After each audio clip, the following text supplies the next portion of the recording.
Hello, part 2. Sorry about that. My phone had died out there, not allowing me to add any more posts. Excuse me. Okay. So, let's see. So, we were talking about the insurance aspect of it and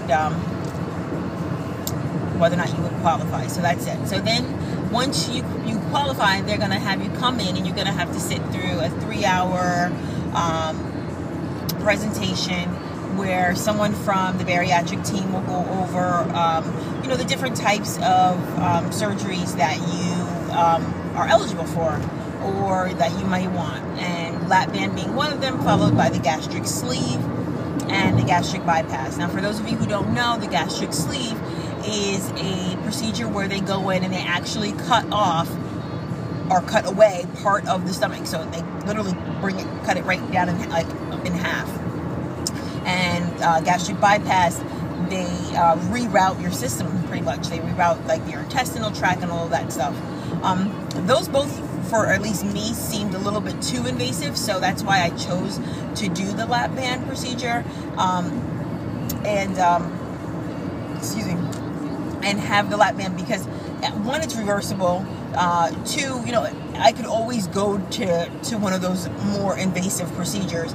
But I think I'd rather start off light and then, if I need to have something else, later in the future, then I would have that option. But there's no going back when somebody cuts out part of your stomach. So for me, I choose the lap band. So after the presentation, then what you'll do is you'll meet with a dietitian. You're going to meet with everybody except for the surgeon.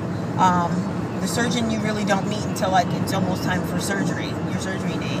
So you'll meet with the dietitian. You're going to meet with someone from insurance, and they're going to ask you what kind of health insurance you have, and they're going to let you ask you some other medical questions, pretty much those kind of criteria questions that they asked over the phone. They're going to ask you those again to see again if you qualify. So that was the end of that appointment. And then what they do is they schedule you to come back monthly, because with most insurances don't want to pay out the money it costs to get a lap band, and the average cost for a lap band is anywhere from about $10,000 to $15,000. That's what it costs your insurance company to do it, and they want to make damn sure that you're somebody who's going to be serious about wanting to lose your weight. So they make you go through this 6-month process, pretty much. It's usually between 4 and 6 months. And you have to come back diligently every month, and you have to, go through a whole series of doctor's appointments, ranging from everyone from cardiologists to, there is I could be totally wrong when I say the endocrinologist. I think that is who does it. Because I have to go through, you have to have an endoscopy done, and you have to be put to sleep, and they have to go down your throat and make sure that you don't have anything going on that could possibly block you having the lap band put in. And you have to go and see a psychiatrist to make sure that you're mentally capable or fit for something like this, and that you don't have some unrealistic idea of what the lap band is going to do for you. Most people should be aware that the lap band is simply just a tool. It's not something that's going to be like a cure for obesity, but it will help you if you're willing to put in the work along with it.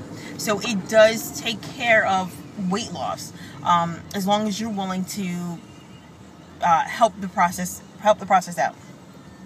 And so that's it for those appointments, and those appointments took place over a length of time, over months. And just recently now, I have finally met my doctor. My doctor is Dr. Kwan, and I had a whole bunch of additional questions for him when I met him, and he really put excuse me, hold on one second. I'm trying to merge here.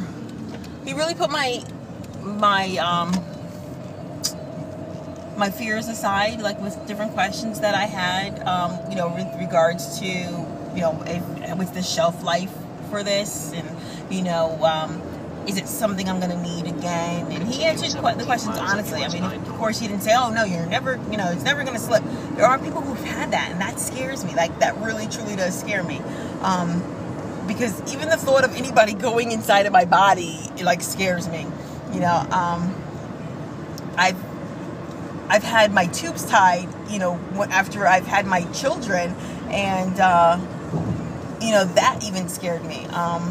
So, I mean, I don't know, I don't know, it just kind of creeps me out to, like, think that this thing is, like, and they're floating around inside your stomach, and that it could possibly slip. Like, that's, like, my ultimate, like, oops, that's my ultimate worst fear.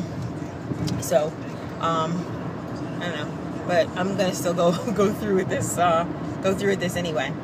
So,